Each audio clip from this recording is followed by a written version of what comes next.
রাসূল সাল্লাল্লাহু আলাইহি ওয়াসাল্লামের বরকতের দোয়া। আমাদের প্রিয় নবী এমন একজন নবী যার দোয়া আল্লাহ তাআলা কখনো ফিরিয়ে দেন না।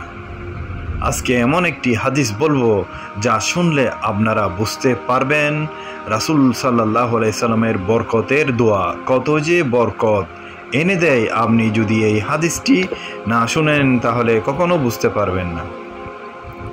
জাবের ইবনে আব্দুল্লাহ বলেন, তার পিতা উহুদের যুদ্ধে শহীদ হন এবং তার উপর কিছু ঋণ ছিল। পাওনাদাররা তাদের পাওনা সম্পর্কে কড়াকড়ি শুরু করে দিল। আমি তখন নবী করিম সাল্লাল্লাহু আলাইহি সাল্লামের সমীপে আসলাম, তাকে এই ঘটনাটি বললাম। তিনি তাদেরকে আমার বাগানের ফল নিতে এবং আমার পিতার অবশিষ্ট ঋণ মাফ করে দিতে বললেন, কিন্তু তারা তা মানল না।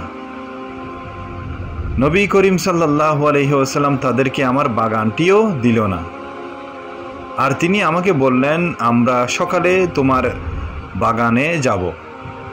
তিনি সকালবেলায় আমাদের কাছে আসলেন এবং বাগানের চারদিকে ঘুরে বরকতের দোয়া করলেন। আমি ফল পেরে তাদের সমস্ত ঋণ আদায় করে দিলাম এবং আমার নিকট কিছু অতিরিক্ত খেজুর অবশিষ্ট রয়ে গেল।